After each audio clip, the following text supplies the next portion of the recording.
Welcome to the Image Trace workshop in Illustrator for the Maker Studio Workshop series. Today we're going to be talking about how to trace an image and turn it into a vector graphic. So for this workshop, the learning objective is going to be how Illustrator can be used to turn a raster image, like a JPEG or a PNG, into a vector image called an SVG or scalable vector graphic. We're going to learn how to create a new document in Adobe Illustrator.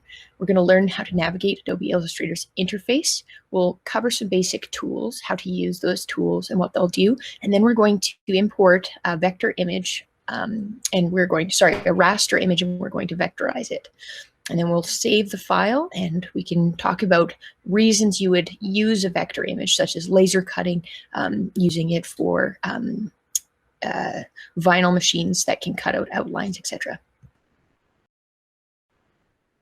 So what's the difference between a raster and a vector image? Basic sort of breakdown for that is a raster image is compiled of pixels.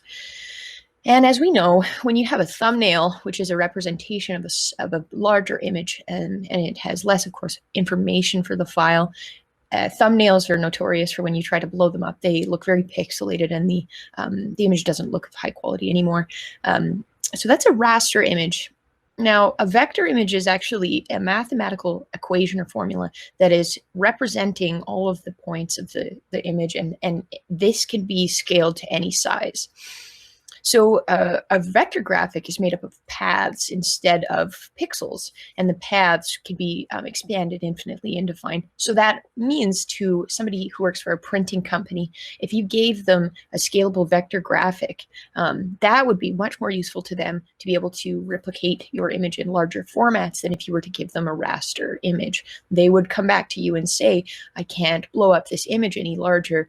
The file is too small to be able to make it a 17 by 11 photograph, or to make a banner. We wouldn't be able to do that. And that's the real reason that vector graphics are so useful, is that they can be represented and blown up to any scale, as long as you have a vector graphic file, an SVG file. So Adobe Illustrator is one of many software that's available in the Adobe Creative Suite. If you do get a subscription, they don't sell the individual licenses for the software anymore. So that means that you get a subscription for the month, and you can actually use all of their apps, applications, software. Adobe is one of them. Photoshop's another one. Premiere is another one. Adobe After Effects is a great one for designing visual graphics that move, or animations. So the actual Creative Suite is really useful. But for today, we're going to use Illustrator. This is the landing page for Illustrator. So when you open it for the first time, you'll see recent projects. You can see my recent projects here. And what we're going to do is we're going to go create option. You do have the option to open something if you've created something previously, but we're going to go create new, and a new window will open. And Adobe Illustrator is a design software, so it is going to use formats as as formats that are suggested for use for creating your project. So we can see here we have a 4-letter size paper. So that's the 8.5 by 11 size paper. It also gives you these other suggestions, which will be useful if you're designing graphics for a certain size of phone. So you can see here that the presets are for iPhones. And there's these other interesting things that you can get into later. 1920 by 1080p is a pixel count. That's very common for screen resolutions.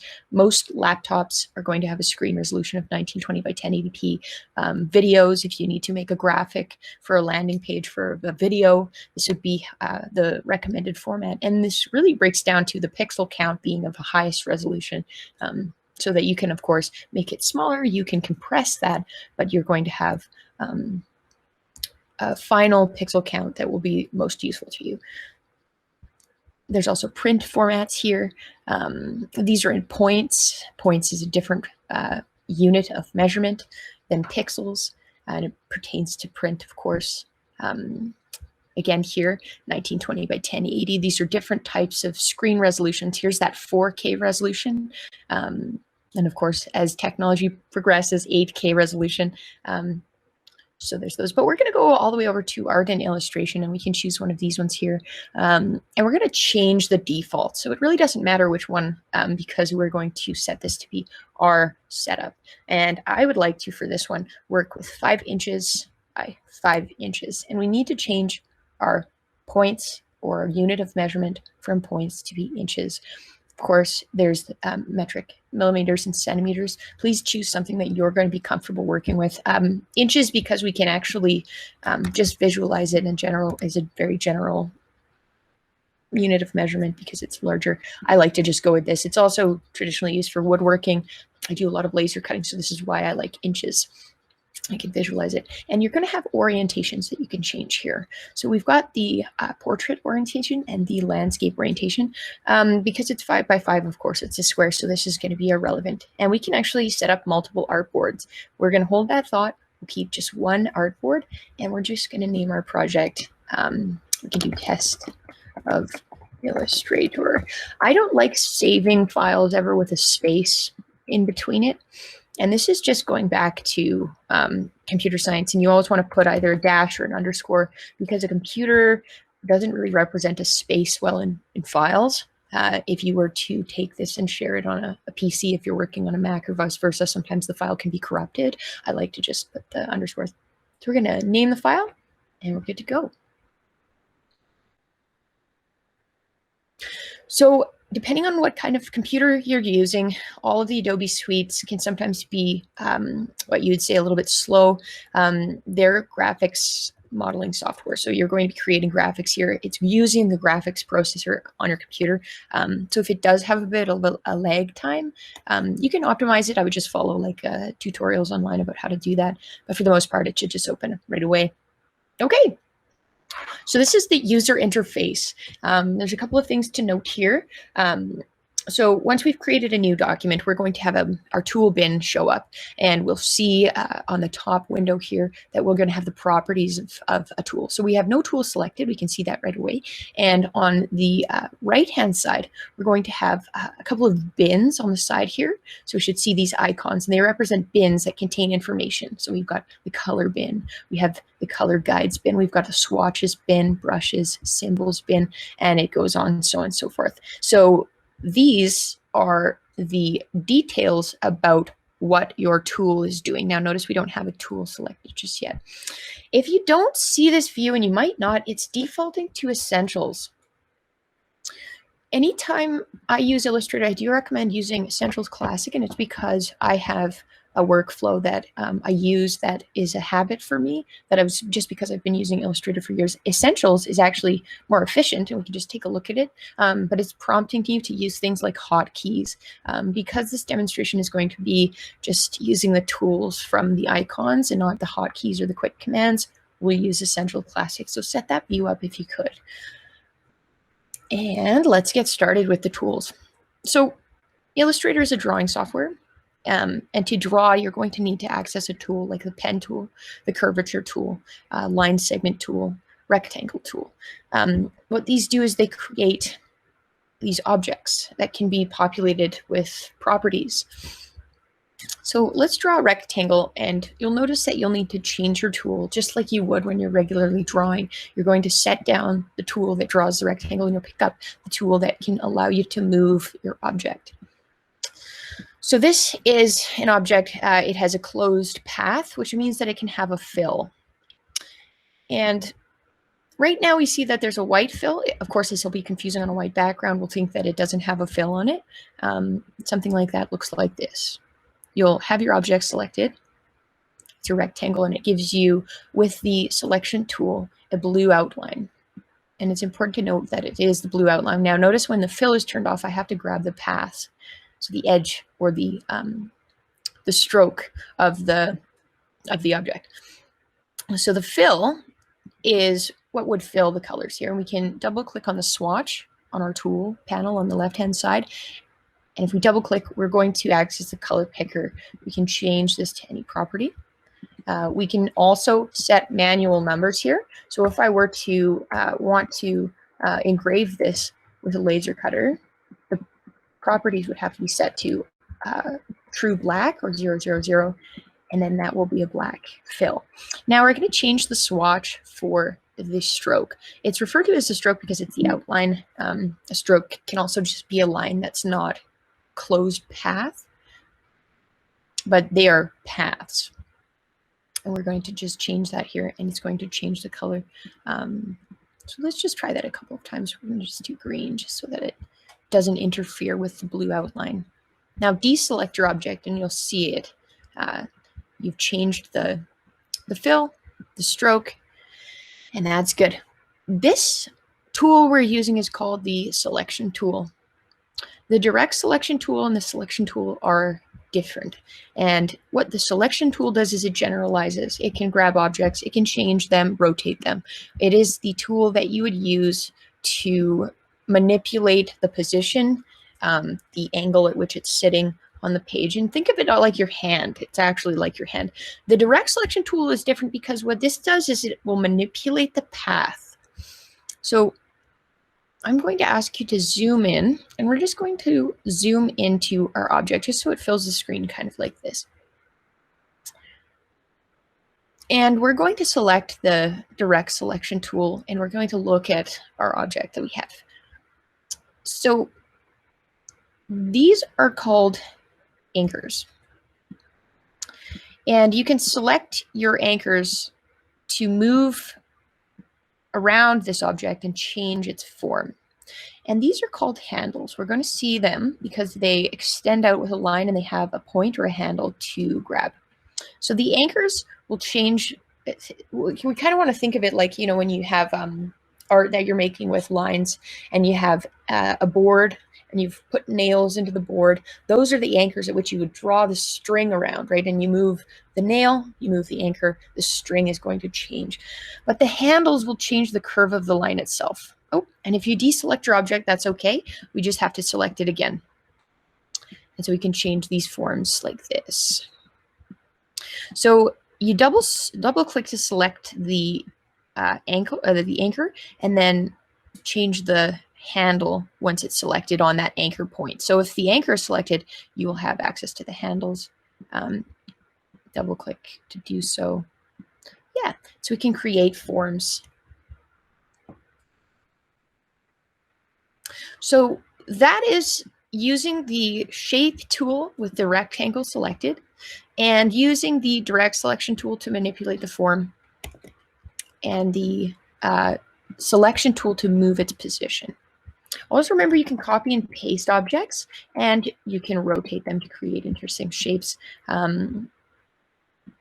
This is how a lot of those visualizations are done. That's kind of like the cardboard cutouts. They're vector images. Now, this is a vector here because it's not pixel information, and that's what Illustrator is doing, is it's creating vectors and graphics. And in essence, you can create logos this way too, because the information will always be able to be translated into either pixels or expanded and blown up to any scale. So let's delete the objects that we've created now, and let's work with a different tool here. So we're going to try the pen tool. The pen tool is like drawing with a ruler. It's going to draw straight lines, and it's doing a fill and a stroke at the same time. We've closed this path, and now this is a rectangle, and it's the same as the other rectangle we created. It's a closed path, and so its fill can be changed. Only when the path is closed do you actually get to use the fill. Otherwise, it's not going to work the same way. So I'll give you an example here with, we can draw this here, but as this path isn't closed, we'll escape. It's broken. The line here does not connect, right? So you can see that the fill, of course, is still applying, and this is just kind of a nuance, but this is not a good object because we can't really rely on it to be to work. This could cause problems in our designs later, right? A quick workaround is just to use the direct selection tool, select one point, hold shift to select multiple points, right click and say join. And it is really important to make sure that you are creating objects that are complete like this, regardless of whether or not you want the fill, right? You can turn the fill off you can turn the fill on. But this represents a form that can be used in an Illustrator in a certain way. So we want to get into the habit of closing our paths if we're creating objects. We might not want to be working with objects, and that's where some of these things like the curvature tool or even the paintbrush tool comes in. So this is more like something that you would use in Photoshop. So this is a textured pen. It's called the paintbrush tool. You can change it to be the blob tool. But what it gives you is the option to load in other brushes. Just to show you what that looks like, we're going to just use a different brush here. So the way that I got to that was I have my tool selected, right? This tool has a property panel that is changing the properties about the tool. We'll go to the brushes here and we can change the brush and we can get textured brushes. We can always load additional brushes, or we can load additional presets to any one of these bins. Right, so this brush bin here is represented by an icon. It's holding in the bin information about it. We can always load from the libraries window here additional brushes. They're cool to find, and so we can draw that way. This is still a vector image. This, as you note, is going to be able to be rescaled to any size, and the information is still represented as a math formula. So that's something to note. So you can get, you can create these textured objects, and they can be very detailed, not just like the block forms that we usually imagine with the kind of two-dimensional vector graphics that we usually see. So just remember that that's an option as well.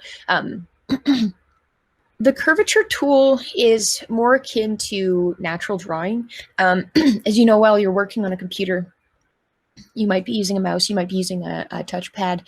There's these things called Cintiqs or Wacom tablets. Cintiq is a specific brand within the Wacom family, which is actually the brand. And it's a drawing tablet that is a touch screen that represents the drawing with a screen behind it, so you can draw right onto the work.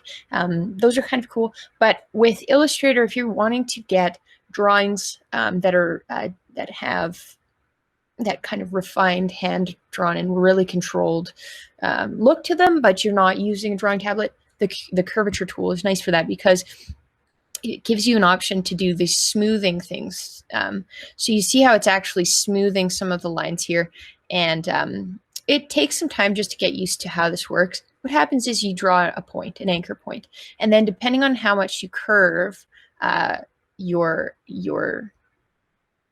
line itself, it'll affect not only the point after, but it'll give you these curves.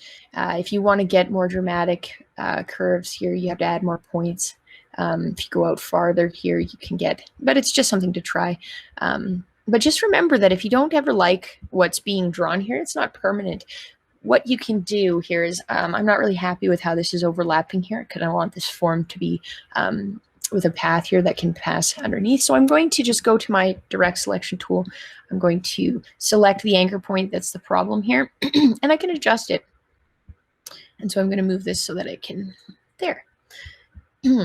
So we'll just, for fun here, add fill, and then we can see how these are going to interact with each other. So I've selected the object, copied and pasted it, and I'm going to just show you about layers now. So using your curvature tool, create and close an object. So it can apply a fill and it has a stroke outline. Set those to be whatever color you want. And then while the object is selected, copy and paste it. Two ways to do that.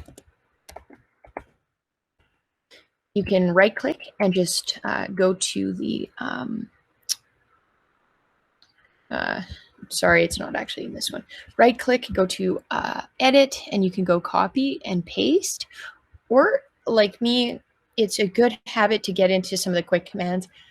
On your computer, you may already be using Command C for Mac, or I think it's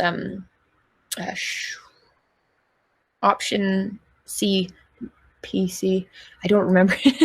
But those same commands are going to apply in Illustrator. So they've made that uniform. So just go Command Copy, Command Paste, or go up to your editor here and go copy and paste.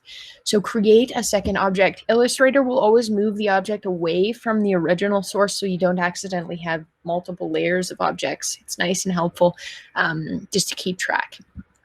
Let's change the fill here. It's going to be different color.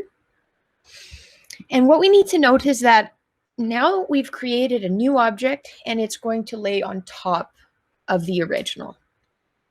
And this is where in Illustrator layers come into play. And layers are really important because they're going to change how an object interacts with the ones behind it. To find the information about the layers, the first thing we notice here is that we're on the blue layer, and that's because we've got a blue outline. So anytime we select these objects, we can see that this is on the blue layer, the first layer, layer group, really, because it's selected as blue. Layers will always be in the layer bin, and we're going to see them as a hierarchy. So on our layer 1 tab, we can see that they're all color-coded blue, okay? And these objects are in an order in the hierarchy as well, and we can actually change their order just by dragging them. So now you'll see that this interacts differently, that the blue is now on top. You can always right-click on your object, select it first, right-click and say Arrange, Send to the back.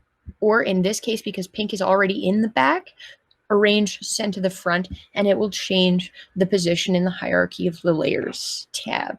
Layers are important to work with and to, let's say we're creating a face, a human face, and we want it to be a little bit two-dimensional looking, but we want it to be easy to edit. The best case scenario would be that every part of the human face, the eyes, the nose, the lips, the background of the face itself, the cheeks, they'll all be on separate layers because you can turn those on and off with the eye here, and you can edit them separately. You can lock the layers. So let's create a new layer here just by going down to the Create a New Layer tab, and it's going to add this now on top, and it's going to be color-coded under a different color, and it will be red. And we're working on this layer because it has been highlighted. So just to summarize, we can select our layer, we can select our object. If we select our object, it will go to the layer that it is selected to, and we're working on that layer now. Let's say we select the red layer here. We need to deselect our object. And now when we go to draw something with, let's just go into the type tool. It is now highlighted in red. Just going to turn this off or just lighten these colors so it's easier to see. So it's highlighted in red. And now when we go to select our different objects, they will simultaneously be selected on the layer. And if we create new objects, that layer that's selected will be where those objects will live. So I can turn off these objects and I can start designing the face here. So I'm just going to maybe add some points so I can create a square look. Oops. So I can create a square looking face here, and I can drag this down and I can make a face start to appear, and then I can turn that off and I can start working on the other objects here, which will become the eyes, let's say. So we'll make them much smaller. And so this is a good way to get working so that you can easily, whoops, and you can see how the layers need to be adjusted here so that they're going to affect each other. So the layers are an important part of working on Illustrator to be able to organize and to edit properly. And then you can always lock layers. So that means that I can't actually move any of these objects anymore because they've been locked. So you can view them, lock them, and that's good. Okay, so there's text options in Illustrator as well. And we're just going to delete these, and we're just going to delete the other layer just to be simple here. And the text objects are great because you can load your own fonts as well as change any of the preset fonts that you have in Illustrator here. So lorem ipsum is funny. It's just a preset text filler so that you know that there's text in that place. It actually refers back to a, it was Latin that was written by someone, and the only thing that I really remember about it is that the point of what was being quoted is that it means that you do hard work and the hard work pays off, right? And work is hard, but the best part about it is that you get this final product. And as a graphic design program that is for graphic designers, it's something that's funny to consider too, because of course graphic design takes a lot of time, but once you've finalized your product, it is rewarding, it is beautiful art, it is useful, it's a scalable vector graphic, you can make it as big as you want. So some cool things there. Let's play around with some of the options with the text.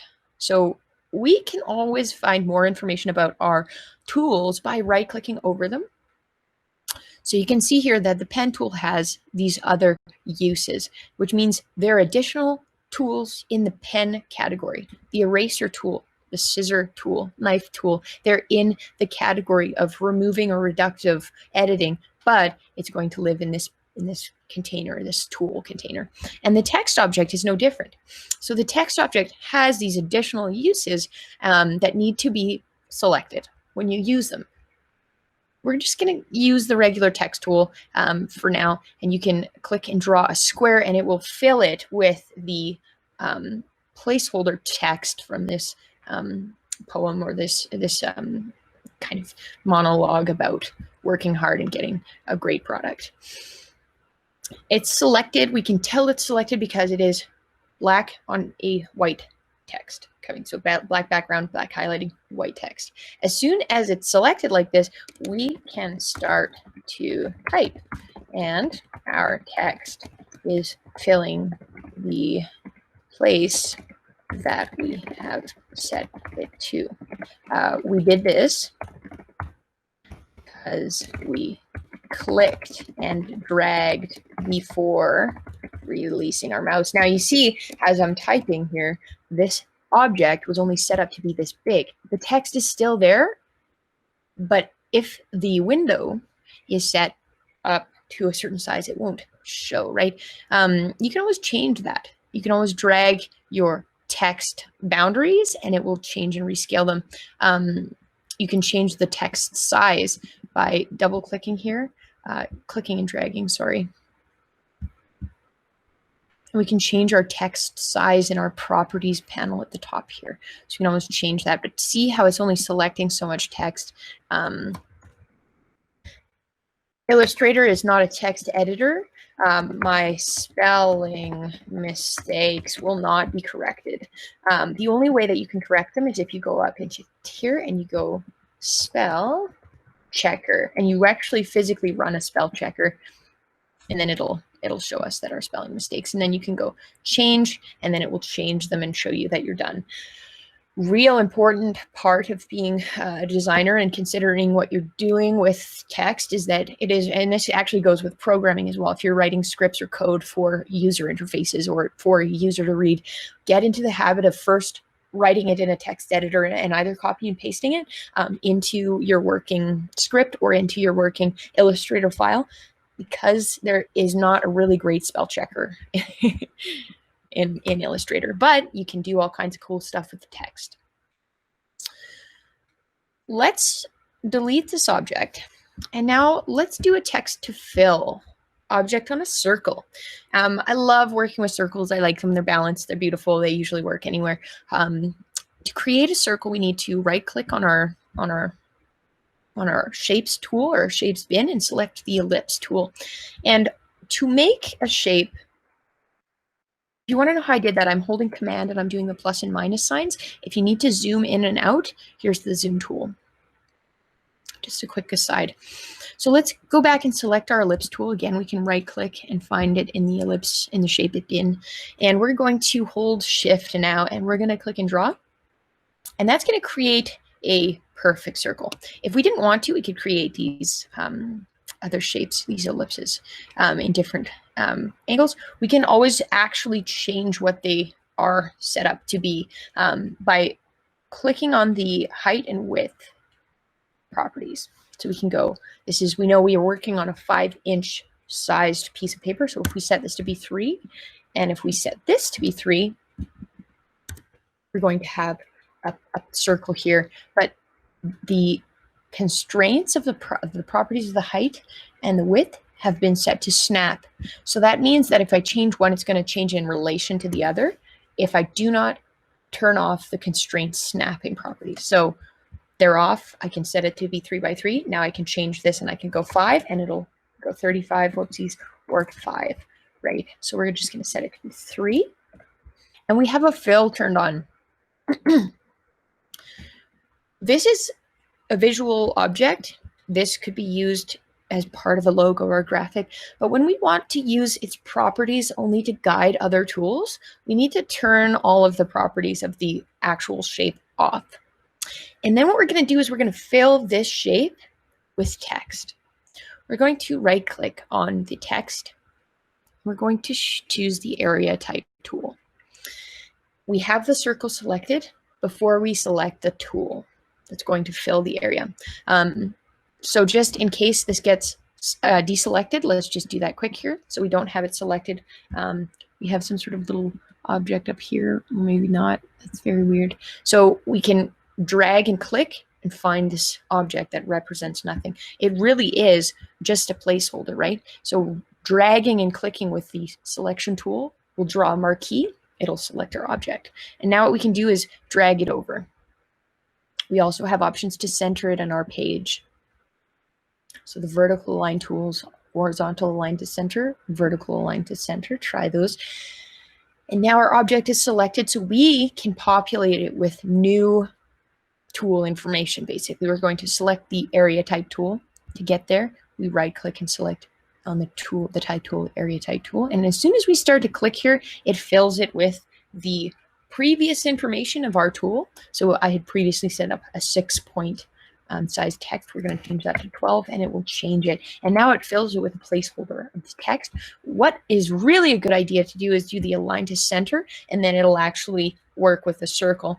Otherwise, it's doing left-hand justification, right-hand justification of the paragraph settings. So we'll just set it to align to center. Now let's just say we deselect here. So we deselect everything. And this is done with the selection tool and just clicking on either your artboard or your working space, which is the gray area behind here. To get back into the text object, we double click and we can start editing it itself, or we can select the entire thing and start fresh, but it's got tons of text here and oh my. So I wonder if maybe this is not the best process. Let's just pause for a second, start over. I'm just going to create a new object.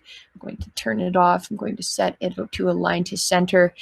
And I think the real remedy here is don't get into the habit of deselecting objects. Because what's happening is Illustrator will populate it with tons and tons of text. So when we create a new text object, and again, you can see the spelling here, just get into the habit of just, it adds the object, it adds the text, and then we can type. Okay.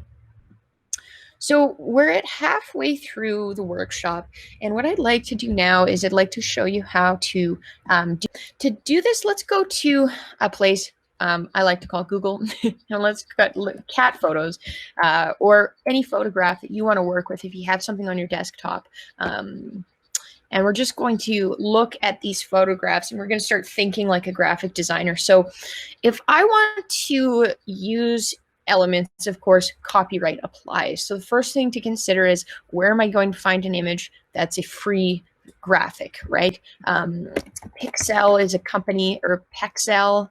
Pexel is a company that has online free photos that you can use. This is also called royalty free, or it is used for Creative Commons. You can use it as long as you're not making money off of it. Do make sure you abide by copyright laws, right? So that's the first thing. The second thing is, it's in the field of graphic design. I want just the cat from these images. As we look at these three images here, we're starting to think about the color and the pixels and how the computer software is actually going to be able to tell the difference between the background and the foreground. A brown cat on a brown background is going to be very confusing to a computer program, because what it's doing is it's saying, I get some pixels and there's certain colors, and I'm going to create objects based off of the pixels.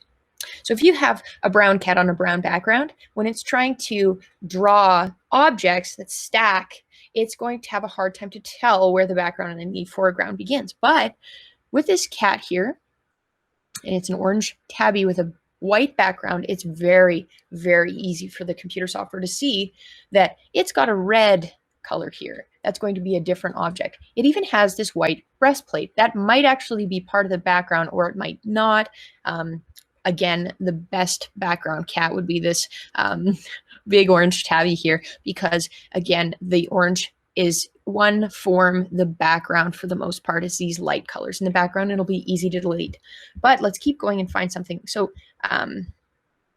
what would be a really good one would be a black cat on a white background, or this one here, this orange tabby on a white background. And what I would like to do is that we're going to do photo collage here. So we're going to save this image as. We can save it anywhere on our desktop, and you'll notice that it's coming in as a JPEG pixels. And let's get a beach. A beach is, again, a nice simple object to work with because it has really only a few colors, and we can change the horizon height. And I'll show you what I mean. But let's just find one where the perspective is on the beach, something like this. So we've got a perspective that's very similar to the horizon at which the cat is sitting, so it can be convincing. So we'll save this image as. We're going to save it as, again, another image. And we see here that it's just being saved on our browser. Illustrator does give you the option to be able to drag images into Illustrator. So if we just make our window a little bit smaller, I can actually click on my browser here, hover over Illustrator, and I'll be able to plunk these images in here. They're going to go, oops, sorry, that might only work on the desktop. Sorry about that. So we'll go to our file navigator.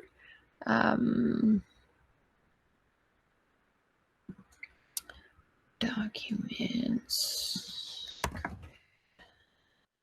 Do some fun photos in here, and we're going to bring in our photos. So this, whoops, actually, that should be brought in as a new object. It might not be.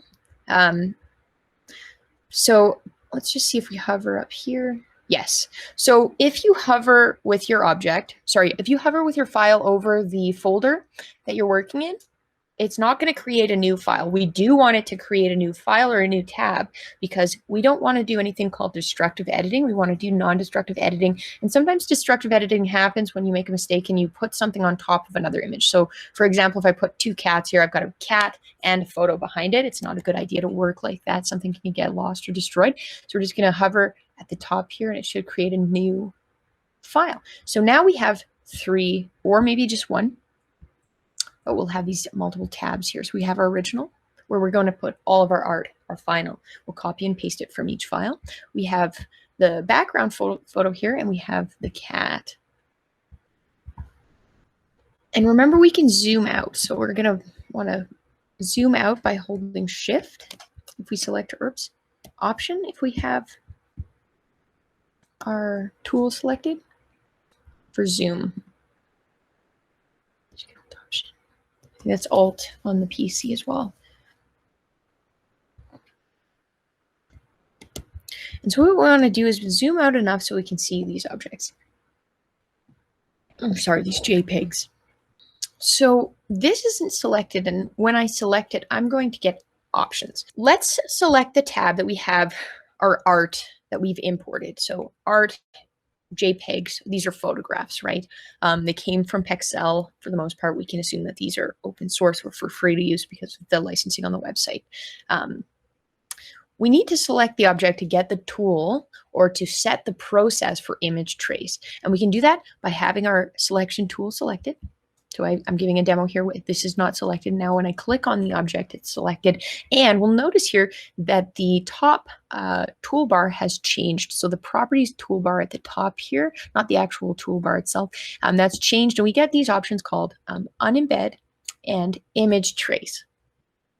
Now, embedding an image to a file means I'm physically putting that photo or that photograph on that file. Otherwise, Illustrator is designed to optimize your storage on your computer, so it's not going to duplicate things. So what it does is it just looks for that file, and it's going to apply the changes to it in Illustrator until you save it as an original, as a new file. What happens is sometimes when you give an Illustrator file to a client, or if you're giving it to us in the Maker Studio and you want us to make buttons or stickers from it, the problem lies in the fact that that image lives on your computer and you're sending only the file. So the embedding or unembedding function is important. This is embedded by default, but if it says embed, that would mean you keep it with your file. So it'll permanently live there as a copy. And the image trace option is here. And what this is going to do is it's going to redraw the entire image now as a vector.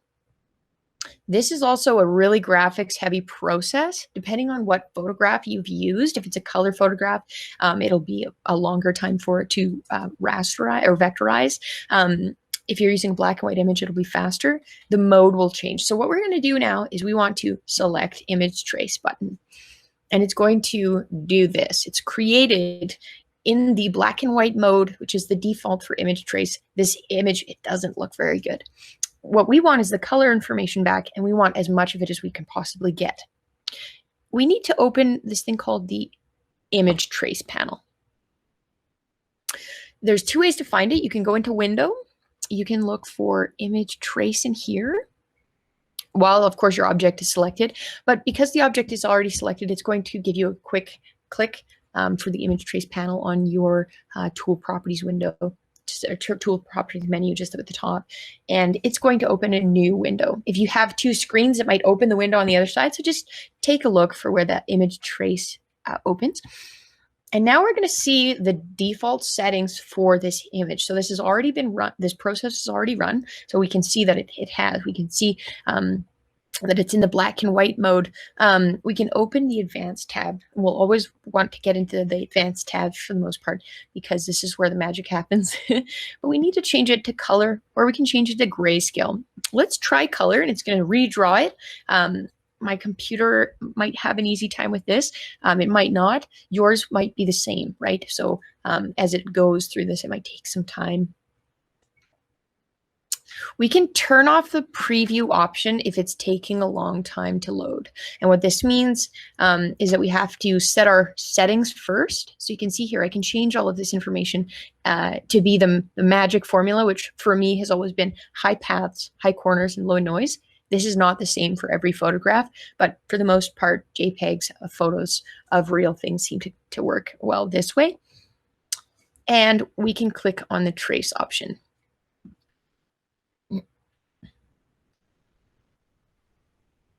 As you see here, this is taking more time,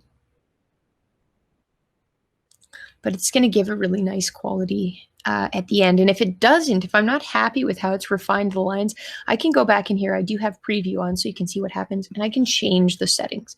And then it's going to apply the effect. So it's going to change the effects properties here, and this is lowering the corners. And so it's going to eventually create an image that I like. For this demo, I'm just going to go with what I have here. What I don't really like about this image is that it's just a little bit, it's articulating a little bit too much. So I might play around with the noise a little bit, but I want to show you how the effect works. And so we're going to be happy with this eventually after this effect. So that's okay. We can always turn the colors down too, which is kind of interesting. And this is playing off of print. So in the world of print, every single color that's in a print is actually a new layer. It's just applying to like silk screen. I think lithography is very similar, but don't quote me on that. Do the research. So this looks like a print. This looks like a 9-color print that somebody has done. And you can do this with images and get really interesting effects. So it's kind of a fun effect to use. So let's use the 9 colors for this, and we're just going to be happy with this. So as soon as I close this, because the effect has already been applied, this is the image. This is what it is. I can move this image around because it's grouped together, but there's something to note about this image. This is now a vector. So when we come and we look in here, all of these are actual objects, and they end right where they begin. So this was the mode that we used. We didn't change the mode. I'll show you with the cat, for instance, with this. But we're going to use the selection tool, and we're going to do a thing called expanding and ungrouping. What expand does is it says, this is a vector, but now it's a bunch of objects that are individual. And it'll expand or pull apart each object and put them on their own layer now. So when we look at this, we're going to see outlines in blue all around the object. And this is kind of like how paint by numbers looks, and it's really very similar. And when we go in here and we look at our layers tab, now we have a group of all of these individual objects or outlines as a layer inside of the main layer. So they're their own objects. We can see them here. We can turn all of these off, and we can start pulling back. Oops. Maybe we can. We've got to undo the group though. But they're grouped right now too, which is an important thing to note here. While the layers tab is open, we're going to right click, and we're going to select it and go ungroup. So just to do that again, so it's unselected. So I'm going to select the object, right click, and go ungroup. And now I actually have access to all of these. So I can turn them on. No, it still won't let me do that. That's funny. I guess I can only just turn them off. But we don't need to do that just yet. What we're going to do instead is we're going to move them. So I'm going to get rid of the top half of this image here. And you can see it's selecting quite a bit. So what might be more effective is if I just use the eraser tool. So the eraser tool will give me an option here to change the object itself. I can change information about the eraser tool by going to the tool options here. So just to redo that again, because that was a little bit quick, selected my tool. It's an eraser. And if I go to the properties window on the right-hand side and go to tool options, I can change the angle. I can change its roundness, but I'm going to change its size. So that actually just erase the top part of this. The scissor tool, I think we'll do a straight cut, but for the most part, this will work for now. So I can now edit this image, and you're saying, hey, wait, this is kind of just like Photoshop, but we're not erasing pixels. What we're erasing is we're literally changing the vector image itself. So if I select this, I can take that out of there. That's now an object, which means I can take portions of this out, or I can take the entire background out. And so I can start to create things on layers, but I don't want to do that because I just want to bring the cat in here. So now we need to vectorize that cat. So let's regroup this object by going up to Object and Group, or we can select all with the marquee tool, right click and say Group. But now it's locked, so now it's safe. Now I can move it, and I'm not worried about grabbing one individual element and pulling it out of the image. It's good for now. And now let's go to our other image. So we're going to go to the cat here. And this is where it gets very interesting with the options for this, because we can actually do things called ignore background. We can change some of these settings. So we'll do the same thing. We're going to image trace. So that means that we have selected our JPEG, gone up to the image trace button and traced the image, and it's redrawn it now in black and white this time. We're going to open our image trace panel. So again, we can get to that in 2 places, but we'll just click on the quick links up in the toolbar. So the tool properties menu, and now we're going to change it to be color. And this will probably draw a bit faster because there are less colors in here. There's really just orange, gray, and potentially some black. No black, really just orange and gray and white. And so we have it at the maximum amount of colors. We can also turn this down and see how do we like this. Our last image had less colors, so we might want to go along that same aesthetic. This looks great. So we've got 10, or let's just set it to 9 colors just to be safe. So now it's It really is just 9 colors. They will be different colors because the original was different. It's simplifying, but it's going to give us the same look here. It's kind of a print look. And now we're going to select something called Ignore White. If you see those images that have been either keyed out, they've used a green screen to key things out, you can delete the background off of a lot of different objects that have white backgrounds. And it's nice to work that way. Again, remember the copyright. But for this, it's not working really well because we're losing the white pause. So we're going to just turn that off, actually. And here is where the color information might have been important. So if we turn that up, we're going to start to get the differences between the white here. So as it simplifies, we'll see that the cat's paw might be different than the background. And it is bleeding in there a little bit, so we're just going to turn it to the maximum color. So 30. This is exactly how it goes. You want to change the settings so that you create an image that you're happy with. And we still have it bleeding a little bit, but it's not bad. So I'm happy with this. We will try the Ignore White, but I can tell you we'll lose some of the paw here and potentially part of the inner paw. So you might have to delete that manually. There it goes. So I don't really like that. You can go Control Z or Command Z, and that will go back. Okay, so this is good. Let's expand this object. We get all of the image information from this vector, and we can now start to manually delete things. So we select it, right-click, ungroup. So we've expanded it, now ungrouped it. We have access to the elements, and we can just generalize with the marquee and start deleting things. So we're just deleting parts of the background. As you see, there's a lot of noise or a lot of colors that were unique in places here, and we'll just start deleting them. But that foot, we got to watch out for that foot. We might want to try some of this here. We can get right in there. Some of this, of course, would be better to use the eraser tool for. Nice. So eventually we're going to come up with an image here that's just going to be the cat, right? I'm going to move this just so we can actually see, because we're working on a white background. When you have a white background, it doesn't really work. So the artboard is conflicting with our view of what we want to delete. So I'm just using the marquee tool. You can also just click to select full objects. And we want to manipulate these lines here to be able to separate the paw.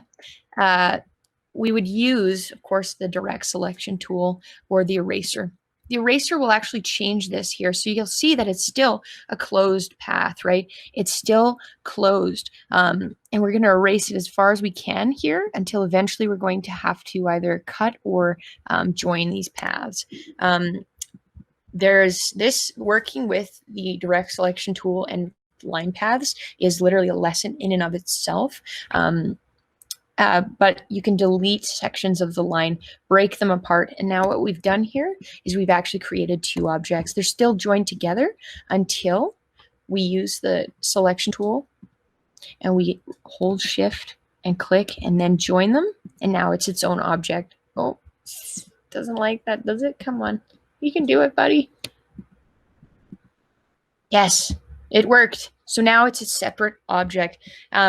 This is, again, like I was saying, the nuances of Illustrator, and there's a lot of workshops that are out there online. There's tutorials. They've got written documentation about how to do this. But it's really just up to you to flex your skills, do challenge them, you know. So now what we have is this cat. He's mostly a cutout at this point, and we're going to group him again. So we've cleaned it up. We're going to use the marquee tool, right click and group. And now we can copy this object into our working space that we're going to have our final, which is going to, I think, be this photograph. So let's select him, copy, or her, of course. It could be a girl cat, and go paste. And here is the cat. So this image itself, I mean, it works. It definitely works. He's looks like he's sitting on the beach somewhere, right? But we might want to change the scale of the cat, place him more in the field or the foreground. into a raster. You can turn it back into a JPEG, and it can become pixel information again. If you need to do that, let's say you're uploading something to the internet and it's only going to accept JPEG, you can do that. But it is good to try to save at least one scalable vector graphic version of any logos you design, any images you create, because they're going to be editable in a way that's more useful to you than just a JPEG. Unless, of course, you're just popping them back into Photoshop. In that case, it would be advantageous to do that. So we're going to select the object we want to put in the foreground. Of course, we're paying attention to where it is in the layers. If it's underneath, he's going to disappear when we move him or her. So we're going to change that position, make sure it's on top. And we're going to hold shift and grab a corner here. We can rescale this cat now. And so now he's in the image. He looks really realistic when it gets smaller. And that just has to do with the detail kind of tricking our eyes. So that's where maybe this would be fun. We can rasterize him. So now we're going to actually turn him back into an image. And now we're going to go image trace again. So we can actually try to make it look, we're going to go ignore white this time. And we're going to go back to color. So I'm redoing this effect, so that we can hopefully turn the noise down, and eventually the cat's going to look like it's supposed to be in this image, right? Keep going, or sorry, not the noise. We're going to turn the colors down. Yep, except we're losing his paws in the white. So we might have to turn white back on. Okay, and then we'll just delete the background around him. Don't know if it worked that well, but I think you see what I'm trying to do, right? So I'm trying to match the aesthetic qualities of the background of the image that we had. So let's just try that. Right click, expand, right click, ungroup. And now we're just going to delete that background. And it looks better, right?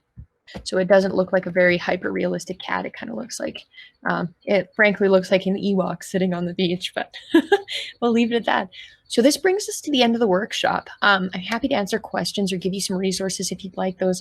We do need to actually cover just one last thing, is how to save this file. So what you need to do is on the tab that you're working on, you'll go up to File. We'll go up to either Save As or Export. If we go to export, it's going to want to convert it to a PDF or other JPEGs. So these file formats, here's SVG. Scalable vector graphic is the one you want to use. If we select Use Artboard, it's going to save the image on the artboard. So if we move all of this over and we just want the cat and the, oopsies. If we just want to move that cat here, we're going to have the cat framed by the background. So we go up into File, Export, File, Export, Export As. And if we select Use Artboard, here is our image. It'll omit everything on the working space, and it'll keep everything in this rectangle area because that is the artboard. We can change the size of our artboard, or we can just opt not to use artboard, in which case it's going to export the image itself. Let's just test that and say cat on beach. I'm just going to put that on the desktop. And we're going to go export. And now we're just going to want to save this. Oops, we didn't save it as an SVG, sorry. You're getting a good practice on exporting, but we need to select our format, SVG, use artboard or not. So we'll save a cat on beach. There we go. You can use these settings. That should be fine. And then we go over here and we're going to go to desktop. And we have this image. So that is what it saved. And notice it is saving as a SVG file. So it did save the entirety of the image. And actually, I kind of like that. The other options that you have is you can go File, Save As, and save it as an AI file or a PDF.